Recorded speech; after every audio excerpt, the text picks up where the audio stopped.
Pasemos a un segundo tema, Martín, que tú preparaste, que son los 5 icónicos tiros en la historia de los New York Knicks. La verdad que está buenísimo, así que llévanos por ese viaje por el pasado y el presente reciente. Todo sale del disparador de Mike Brown diciendo, bueno, creo que es el tiro más icónico o el rebote más icónico, la jugada más icónica en la historia de los Knicks para el rebote de OG Anunoby. Obviamente lo vamos a incluir en estos 5 tiros más icónicos. Si quieren lo pongo como número 1 y así lo dejamos. Me parece que no hace falta hablar mucho de la canasta de Anunoby, porque digo, ya se han escrito párrafos, se han dedicado podcasts, digo, lo tenemos aquí y hemos hablado ya del box out. Realmente lo que hace es un esfuerzo físico impresionante. Al final del juego, la doble marca de San Antonio, y encontrando él, a partir de un buen box out de San Antonio, curiosamente, le da la línea recta para encontrar ese rebote y dar vuelta a 29 puntos, remontar 29 puntos en un juego de finales, que es la máxima en la historia. Pero vamos a las históricas, que son las que nos interesan ahora. La segunda que tengo, en este caso, es de las finales del 70, en el juego 7. Estaba Willis Reed, que era estrella del equipo de los Knicks jugando contra los Lakers. Se había lesionado el juego 5, una lesión en el isquiotibial, no había jugado el sexto, y se encontraba en el séptimo. Will Chamberlain para Lakers había jugado espectacular en el sexto, y aparece de repente, y se ve también si buscan las narraciones del equipo que hace el partido para la prensa, que se sorprende cuando aparece Willis Reed del vestuario. Y no fue una excelente actuación de Reed, digo, estaba muy limitado físicamente, evidentemente, pero decidió estar en cancha igual. Pero los 4 puntos que anotó, que son las 2 canastas que vemos ahí, según cuentan los que estuvieron en el Garden y según se escucha después emocionalmente, son aquellas que levantaron al equipo, que dieron ese envión anímico y que le terminan permitiendo a los Knicks ganar ese juego. No sé, Álvaro, ¿qué recordás de esa secuencia? Yo tenía 8 años y lo estaban mostrando de forma diferida. Y la cara de espanto de los Lakers, que no contaban con eso y no sabían que Willis Reed iba a jugar. Ellos ya pensaban, bueno, Willis no juega, y sin Willis jugando, aún en el Garden ganamos este campeonato. Y recuerdan, venían de haber perdido traumáticamente en casa el año previo contra lo que le quedaba a Bill Russell en el tanque. O sea, este era el año de quitarse encima este maleficio y quitarse a los Celtics encima. Y llega Willis Reed al final, le mete la primera canasta del partido, le mete otra en el primer cuarto, no metió más. No importó, estaban en shock los Lakers. Le veías las caras, así mirando como que estaban viendo un fantasma. No se supone que ese tipo esté aquí. Y el efecto fue inspirar al resto del equipo, a inspirar a la afición del Garden. Y como dicen, el resto fue la historia. Ganaron ese partido, improbablemente. Así que hasta el tiro de Anunoby, ese era el tiro de los Knicks. Ese era el momento de los Knicks, sin duda, en finales. Y fue un 7º partido, hay que añadir también. Sí, totalmente. La siguiente habla de, ya más adelante en el tiempo, 24 años después, finales de conferencia 1994, Nueva York contra, adivinen quién, contra Indiana, obviamente, ese duelo que de los 90, en un juego 7 también, en el Garden, ganaba Indiana, había anotado previamente una canasta para ponerse al frente, 90-89. Y sobre el final, con esta bandeja fallida de John Starks, aparece Patrick Ewing, el héroe, la estrella, el referente de estos Knicks con el número 33, y mete esta corrección para que los Knicks pasen al frente y tengan una ventaja que terminaría siendo definitiva en este caso. Y clasificándolos a finales finalmente. En el 94, cuando enfrentaron al equipo de Houston. Para que tengan una idea. Álvaro, parte del equipo, Patrick Ewing, los que estamos siguiendo en vivo las finales y viajando, va a todos lados, está con ellos en los entrenamientos, aconseja, está muy presente Patrick Ewing en este plantel y roster. Lo destacó Mike Brown en conferencia ayer. Sí.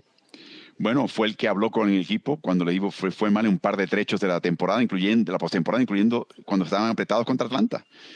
Le ha dado la perspectiva. Es como el Greg Popovich, el equipo.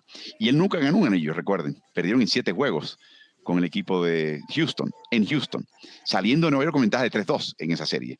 Ese fue el primer año que yo relaté, el primer año que se relató en los Knicks en castellano, con el gran Clemson Smith Muñiz y con Roberto Abramovich, y fuimos a transmitir las finales desde la sede. Y y fue un año increíble para Nueva York. Y lo curioso es que más adelante, en otro enfrentamiento con Indiana, para cerrar el partido, Patrick Ewing penetra y se da cuenta al final que las piernas no le llevaban a clavar el balón. Y entonces al final hizo un ajuste de hacer un finger roll, que es desprenderse de la yema del dedo. Y como lo decidió al final, le pegó a la parte trasera del aro, salió y se eliminó Nueva York ante Indiana. Pero esta volcada, nadie le quita lo bailado a Patrick Ewing. Quizás su canasta más importante y una de las más memorables en la historia de la franquicia, Tincho. Totalmente. Y tenemos la cuarta también, que es ya un par de años después, 1999, jugaba Nueva York también. Adivinen contra quién, contra Indiana. Ganaba Indiana, como ven en el marcador, 91-88 por jugar. Quedaban 9 segundos, no se ve en el reloj, pero quedaba muy poco tiempo. Larry Johnson la agarra, amaga, aprovecha que el hand-checking ya era una regla que estaba prohibida en la NBA, le cobran la falta y la continuidad. Yo creo que en la NBA de hoy nunca jamás le hubieran dado la continuidad a esta falta, pero Larry Johnson mete un 3+1 sobre el final del juego para que los Knicks terminen ganando ese partido 3 de la serie ante Indiana, y tomen control de la serie 2-1, una serie que terminarían ganando. Recordemos, como sembrado número 8 llegan a finales, unas finales que terminan perdiendo ¿ante quién? Ante San Antonio Spurs 4-1. A destacar solamente lo siguiente, el saque buscaba a Alan Houston, y como segunda opción buscaba a Latrell Sprewell. Terminó siendo Larry Johnson la tercera opción, que era un triplero de rachas. Y como pueden ver, estaba de civil. Patrick Ewing estaba lesionado, no jugó en ese partido. Sí. Pero fue la última opción. Y el otro detalle interesante de ese tiro, fue la primera vez que la televisión instaló una cámara en la parte alta del estadio para captar el panorama del estadio completo, y fue la primera vez que tenía esa reacción del público completo levantándose, saltando estos asientos con la jugada de 4 puntos de Larry Johnson. Un pequeño detalle mediático, pero fue la primera vez que se captó ese fenómeno de esa forma, y fue memorable para ese equipo, que después finalmente no pudo hacer más nada al final, precisamente contra San Antonio, cayendo en 5 juegos. Por último, tenemos, si volvemos un poquito en el tiempo, también una jugada más icónica por lo que representa y por lo que se ha visto también, y cómo repercute eso en la cultura también neoyorquina. Se enfrentaba unos Knicks que eran el primer sembrado, ahora sí, del este, frente a unos Bulls de Jordan, que venían de ganar los 2 campeonatos anteriores y buscaban el three-peat. Se venían enfrentando en las finales del este, y era el juego 2, quedaba poco tiempo, los Knicks iban ganando. Aparece John Starks, gran jugador, leyenda de estos Knicks, apuntado por algunos juegos, pero también venerado por su esfuerzo siempre y por su entrega a este equipo, un equipo que también era muy combativo.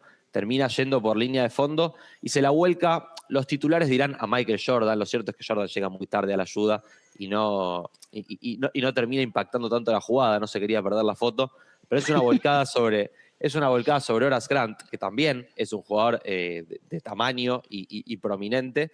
Entonces termina siendo icónica esta volcada de John Starks, que de hecho está ahora en la introducción que ponen la franquicia de los Knicks como una línea de tiempo en los tiros más icónicos. Está Willis Reed y lo que mostramos al principio, está esta volcada de John Starks, que va por línea de fondo y, como vemos ahora, se la vuelca con la izquierda. Él es diestro y... Patrick Ewing le dio un tremendo empujón a B.J. Armstrong. Yo creo que el resto del equipo de Chicago no anticipaba esto. Quizás en el básquet moderno hubieran cobrado la falta. Fue un aventón, un empujón clásico. Y en aquella época era el básquet de gladiadores. Si no había sangre o no se perdía una extremidad, seguimos jugando, muchachos. Esa era la mentalidad de árbitros y jugadores en esa época. Pero eso fue tremendo empujón de Patrick Ewing. Y lo interesante es que Starks acelera. O sea, ¿cómo Starks pudo anticipar lo que venía? Sabe Dios si hubo un comentario, pero fue el timing de su arranque fue tal que dejó totalmente sorprendido a Durant y a Jordan, que llegaron tarde. Totalmente. Así que bueno, son muchas canastas icónicas en el caso, en el Garden en Nueva York. Nos queda fuera el tiro, la flotadora de Alan Houston, porque es en Miami también, y varias otras que son fuera de casa, pero bueno, hoy Nueva York buscará hacer historia. No entraría en este ranking porque es de visitante, pero bueno, veremos si efectivamente pueden seguir escribiendo su historia. bueno, si les toca un sexto partido en casa, porque pierden esta noche, pues tendrá su oportunidad alguien de escribir un capítulo más y añadir un tiro icónico en el Madison Square Garden.